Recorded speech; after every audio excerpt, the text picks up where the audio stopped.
सभी का स्वागत है आज इस वीडियो में। और आज हमारा टॉपिक है नई शिक्षा नीति पर निबंध। नई शिक्षा नीति क्या है, इस पर निबंध कई बार पूछा जा चुका है और बार बार पूछा जा रहा है क्योंकि नया वर्तमान का टॉपिक है, इसलिए तो नई शिक्षा नीति का निबंध। दोस्तों, अभी तक आपने मेरे यूट्यूब चैनल को सब्सक्राइब नहीं किया तो कर दीजिए, वीडियो को लाइक करें, दोस्तों के साथ शेयर कर लें। चलिए, इस प्रकार लिखना है आपको। सबसे पहले प्रस्तावना प्रस्तावना लिखना है। भारत में कई वर्षों से चलिए आ रही शिक्षा नीति को हाल ही में संपूर्ण रूप से बदल दिया गया। यानी कई कई वर्षों से दोस्तों चली आ रही शिक्षा नीति को वर्तमान में नई शिक्षा नीति में बदल दिया गया है। सबसे पहले शिक्षा नीति इंदिरा गांधी जी ने 1968 में शुरू की थी। इंदिरा गांधी ने नई शिक्षा नीति 1968 में शुरू की थी। इसके बाद राजीव गांधी ने इसमें जरूरी बदलाव किए गए थे। 1992 में प्रधानमंत्री नरसिम्हा राव ने भी जरूरी बदलाव किए। यानी कि 1968 में इंदिरा गांधी के शिक्षा नीति के बाद राजीव गांधी ने बदलाव किया। 1992 में दोस्तों प्रधानमंत्री नरसिम्हा राव ने भी बदलाव किया। जैसे कि हम देखते हैं कि कोई भी चीज एक जगह पर बहुत वर्षों तक पड़ी है तो उस पर धूल जम सकती है। पहले की शिक्षा नीति में हाल ही में ठीक कुछ ऐसा ही था। शिक्षा नीति में एक नया परिवर्तन लाया गया। यानी कि शिक्षा नीति दोस्तों वापस बदलकर इसमें कुछ परिवर्तन भी लाया गया। पुराने शिक्षा नीति से शिक्षा नीति उन्नति की प्रगति कहीं न कहीं रुक गई थी। यानी कि पुरानी जो शिक्षा नीति है वो इनकी प्रगति कहीं रुक गई थी। इसके कारण दोस्तों इसमें नए बदलाव किए गए। केंद्र की मोदी सरकार ने नई शिक्षा नीति को मंजूरी दे दी है। स्कूल में 10+2 के फॉर्मूटों को संपूर्ण रूप से समाप्त कर दिया। यानी कि 10+2 12वीं का फॉर्मूला जो समाप्त कर दिया। इस जगह पर दोस्तों अब क्या कर दिया गया था, 5+3+3+4 कर दिया गया है। इस फॉर्मेट को आरंभ किया गया है। विद्यालय में आर्ट्स, कॉमर्स और विज्ञान विषय के समान रूप से महत्व दी जाएगी। अब दोस्तों आर्ट्स और कॉमर्स दोनों और साइंस तीनों को दोस्तों समान महत्व मिलेगा। विद्यार्थी जो शायद सब सिलेबस का चुनाव अपने हिसाब से कर सकता है। मानव संसाधन विकास मंत्रालय का नाम परिवर्तन करके शिक्षा मंत्रालय कर दिया गया है। मानव संसाधन विकास मंत्रालय दोस्तों जिसका नाम बदल दिया गया है, उसका नाम दोस्तों कर दिया गया है शिक्षा मंत्रालय। फाउंडेशन स्टेज में सबसे पहले 3 साल के बच्चे या प्री प्राइमरी स्कूल जाएंगे। इसमें 3 से 8 साल के बच्चे पढ़ेंगे। कक्षा 1 और कक्षा 2 में पढ़ने वाले स्टूडेंट भी फाउंडेशन स्टेज शामिल होंगे। फाउंडेशन स्टेज 5 साल का होता है दोस्तों। फाउंडेशन स्टेज 5 साल का होता है। प्रिपरेटरी स्टेज के अंतर्गत अगले 3 साल के कक्षा 3 से 5 की तैयारी के चरण में विभाजित किया जाएगा। नई शिक्षा नीति के अनुसार एक्टिविटी आधारित शिक्षण को बढ़ावा दिया जाएगा। ये स्टेज 3 साल का होता है। मीडिया स्टेज में कक्षा 6 से 8 तक की पढ़ाई होगी। इस कक्षा में विभिन्न विषयों में शिक्षा होगी और कक्षा 6 से वोकेशनल कोर्स का आरंभ किया गया है। वोकेशनल कोर्स दोस्तों 6 से कक्षा 6 से शुरू किया गया है। सेकेंडरी स्टेज में कक्षा 9 से 12 तक की पढ़ाई होगी। सेकेंड स्टेज दोस्तों होता है सेकेंडरी स्टेज, जिसमें 9 से 12वीं तक पढ़ाई होगी। यहाँ पर बच्चे अपने योगदान यानी पसंद के अनुसार विषयों का चयन कर सकता है। योगदान के अनुसार अपने पसंद के विषयों का योगदान भी मतलब चयन कर सकता है। कक्षा 6 से प्रोफेशनल यानी कि स्किल बेस्ड शिक्षा दी जाएगी। बच्चों को व्यवहारिक ज्ञान प्रदान किया जाएगा। नई शिक्षा नीति के अंतर्गत विद्यार्थियों को इस प्रकार के से तैयार किया गया है। भविष्य में कोई भी युवा बेरोजगार नहीं रहेगा। बच्चों को रटने की प्रवृत्ति की को नई शिक्षा नीति खत्म कर देगी। यानी बच्चों के रटने की प्रवृत्ति वो अब नई शिक्षा नीति खत्म करने वाली है। नई शिक्षा नीति के मुताबिक सिर्फ कक्षा 3, 5 और 8वीं की परीक्षा होगी। यानी कि दोस्तों परीक्षा होगी कक्षा 3, 5 और 8वीं। तो टाइपिंग में गड़बड़। बोर्ड परीक्षाओं में काफी परिवर्तन किए गए हैं। नई शिक्षा नीति के अनुसार कक्षा 5 तक बच्चे अपने मातृभाषा यानी स्थानीय भाषा क्षेत्रीय भाषा में पढ़ाई कर सकता है। कक्षा 5 के बाद अगर बच्चा मातृभाषा में पढ़ना चाहता है तो उसे स्वीकार किया जाएगा। अंग्रेजी भाषा में पढ़ने का विकल्प भी साथ में रहेगा। बच्चा अगर मातृभाषा के पढ़ता है तो वो बेहतर तरीके से सीख और समझ पाएगा। मातृभाषा के साथ इंग्लिश भी अब शुरू की गई है। अपने मनपसंद की विषय ले सकते हो। उसकी नींव पहले से ही मजबूत हो जाएगी। ज्ञान तो आखिरी ज्ञान है। भाषा कोई भी हो, क्या फर्क पड़ता है दोस्तों। संगीत, चित्रकार जैसे पाठ्यक्रम को भी स्कूल सिलेबस में शामिल किया गया है। बच्चे सिर्फ विषय संबंधी ही नहीं बल्कि हर प्रकार का ज्ञान नई शिक्षा नीति द्वारा दोस्तों प्राप्त कर सकता है। 10वीं और 12वीं में पढ़ाई में काफ़ी बदलाव किया गया है। 10वीं और 12वीं की पढ़ाई में काफ़ी बदलाव किया गया है। सीबीएसई बोर्ड में दोस्तों 10वीं कक्षा में गणित विषय के अंतर्गत 2 विकल्प हैं। गणित 10वीं की है, उसमें 2 विकल्प हैं।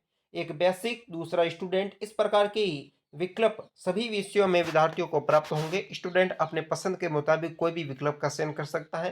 पहले की तुलना में बोर्ड परीक्षाओं को काफ़ी आसान बनाया दिया गया है। अब ऑब्जेक्टिव और सब्जेक्टिव पैटर्न पर आधारित परीक्षा ली जाएगी। इस प्रकार की परीक्षाएं वर्ष में 2 बार आयोजित की जाएगी, यानी कि अर्धवार्षिक और वार्षिक एग्जाम। विद्यार्थी इसमें किसी एक का चुनाव कर सकता है। बोर्ड परीक्षाओं के लिए एक विशेष प्रैक्टिकल मॉडल का तैयार किया जाएगा, यानी कि नेशनल एजुकेशन टेक्नोलॉजी फोरम का निर्माण किया जाएगा। इस पाठ्यक्रम को बढ़ावा देने के लिए दोस्तों इसका उपयोग किया जाएगा। एक मूल्यांकन केंद्र की स्थापना नई शिक्षा नीति के अनुसार की जाएगी। ये बोर्ड परीक्षाओं में के लिए स्टूडेंट बॉडी के रूप में कार्य करेगी। स्कूल के विद्यार्थियों के लिए वर्ष में तकरीबन 10 दिन बल बगलेस बगलेस डेज रखे जाएंगे, जिसमें विद्यार्थियों की किताबें ले जाने की आवश्यकता नहीं होगी। इस समय विद्यार्थी या विभिन्न प्रकार के इंटर्नशिप गतिविधियां आयोजित करवाई जाएगी। नई शिक्षा नीति के मुताबिक केवल 3 स्तर, यानी कि कक्षा 1 दोस्तों 3 और दोस्तों फिर 5, सॉरी 1 3 5 8, यानी कि 8वीं की परीक्षा होगी। तीसरी, 5वीं और 8वीं कक्षा की परीक्षा होगी। बोर्ड परीक्षा में ऐसी कार्यवाही जाएगी ताकि विद्यार्थियों की परीक्षा को लेकर ज्यादा दबाव न रहे। विद्यार्थी ज्यादा अंक लाने के लिए हमेशा दबाव में रहते हैं। नई शिक्षा नीति से यहाँ सारे दबाव खत्म हो जाएंगे। उस शिक्षा नीति में काफी परिवर्तन किया गया है। स्नातक की डिग्रियां अब 4 वर्ष के निर्धारित की गई है। नरेंद्र मोदी जी ने कहा है कि शिक्षा व्यवस्था ऐसी होनी चाहिए जो विद्यार्थियों के मार्ग में रुकावट बनकर खड़ी ना हो। विद्यार्थी अपनी जरूरत के अनुसार डिग्री कोर्स कर सकता है और किसी कारणवश उसे छोड़ भी सकता है। डिग्री कोर्स में मल्टीपल एंट्री एग्जिट से बदला जा सकता है। अगर विद्यार्थी को ये महसूस हो कि वो किसी दूसरे स्ट्रीम में जाना चाहता है तो उन्हें विशेष प्रकार का सर्टिफिकेट दिया जाएगा। अगर 1 वर्ष के बाद विद्यार्थी अपनी पढ़ाई छोड़ता है तो उसे सर्टिफिकेट दिया जाएगा। अगली 2 वर्ष के बाद एडवांस डिप्लोमा सर्टिफिकेट प्रदान किया जाएगा, जो 3 या 4 वर्ष के पश्चात डिग्री सर्टिफिकेट प्राप्त होगा। पूर्ण शिक्षा नीति के अनुसार विद्यार्थी अगर बीच में कोर्स छोड़ता है तब वो ड्रॉप आउट कहलाता है। इस हालत में विद्यार्थी को कोई डिग्री प्राप्त नहीं होगी, मगर अब ऐसा नहीं होगा। विद्यार्थी 3 साल के बाद बैचलर डिग्री प्राप्त करेगा और 4 साल के पश्चात शोध के साथ बैचलर डिग्री का संपूर्ण कोर्स भी दोस्तों पूरा करेंगे। नई शिक्षा नीति के अनुसार राष्ट्रभाषा, कला, संस्कृति के पहले से अधिक विद्यार्थियों को प्रोत्साहन किया जाएगा। एमफिल की डिग्री समाप्त कर दी गई है और अगर ग्रेजुएशन का कोर्स करते समय कोई भी वजह से विद्यार्थी अगर बीच में पढ़ाई छोड़ते हैं तो क्रेडिट ट्रांसफर के तहत फिर से डिग्री कोर्स पूरा करने का अवसर मिलेगा। कॉलेज में दाखिले के लिए परीक्षा नेशनल टेस्टिंग एजेंसी द्वारा किया जाएगा। भारत में अलग अलग कॉलेजों के दाखिलों के लिए कॉमन एंट्रेंस टेस्ट वर्ष में 2 बार आयोजित किए जाएंगे। नई शिक्षा नीति के अनुसार विद्यार्थियों को विद्यालय से ही प्रोफेशनल कोर्स की शिक्षा दी जाएगी ताकि भविष्य में अच्छी तरह से तैयार कर सके। निम्न जाति चुनिंदा होनहार विद्यार्थियों को छात्रवृत्ति भी दी जाएगी। भारतीय शिक्षा आयोग का गठन किया जाएगा जो कि अकेले ही उस शिक्षा संबंधी चीजों का संचालन करेगा। पहले सारे यूनिवर्सिटी के अलग अलग नियम होते थे, लेकिन सभी नई शिक्षा नीति के मुताबिक सभी नियम एक जैसे हो चुके हैं। अगर कोई भी विद्यार्थी किसी भी निर्दिष्ट कोर्स की पढ़ाई करता है तो उसे दूसरे कोर्स में दाखिला लेना है तो वो एक पहले वाले कोर्स की निश्चित समय में ब्रेक ले सकता है। दूसरे कोर्स को पूरा करने के पश्चात पहले वाला कोर्स अगर चाहे तो उसे पूरा कर सकता है। नई शिक्षा नीति का लचीलापन और विद्यार्थी अभिभावकों देश में उन्नति को ध्यान में रखकर बनाई गई है। भारत में शोध और अनुसंधान को प्रोत्साहन करने के लिए नेशनल पर्सन फाउंडेशन की स्थापना भी की गई है। ये फाउंडेशन कई प्रकार के प्रोजेक्ट के फाइनेंसिंग भी करेगा। नई शिक्षा नीति के मुताबिक सभी उच्च शिक्षा संस्था 2030 तक मल्टी सब्जेक्ट इंस्टीट्यूशन बनाया जाएगा। नई शिक्षा नीति के मुताबिक डिस्टेंस लर्निंग और ऑनलाइन शिक्षा को बढ़ावा दिया जाएगा।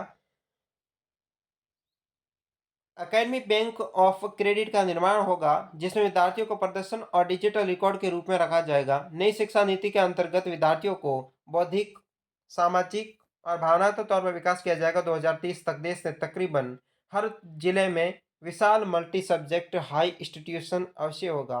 अब बात करते हैं इसके निष्कर्ष या उपसार के बारे में। नई शिक्षा नीति के से बच्चे और युवाओं को काफ़ी फायदा होगा। इसमें रटकर पास होने की प्रवृत्ति खत्म हो जाएगी। नई शिक्षा नीति को लाने का मकसद ये है कि आने वाली पीढ़ी के भविष्य को उज्जवल करना, आने वाली समय में बेरोजगारी को खत्म करना नई शिक्षा नीति की अवश्य कामयाबी होगी। नई शिक्षा नीति बच्चों और युवकों को एक नया मार्ग यानी रोशन के रूप की तरफ से ले जाएगी। साथ ही अवश्य रूप से रोजगार शिक्षा प्रदान की जाएगी। नई शिक्षा नीति के बारे में जो भी दोस्तों आपको आता है वो दोस्तों इस निबंध के अंदर आपको लिखना है। इस प्रकार आप निबंध प्रस्तावना और लास्ट में उपसार जरूर लिखना। इसके बाद आपका निबंध इस सब्जेक्ट पर नई शिक्षा नीति का जो ये निबंध हुआ पूरा। नेक्स्ट वीडियो के साथ तुरंत ही मिलते हैं और दोस्तों के साथ वीडियो के लिंक को शेयर करें, चैनल सब्सक्राइब कर लीजिए।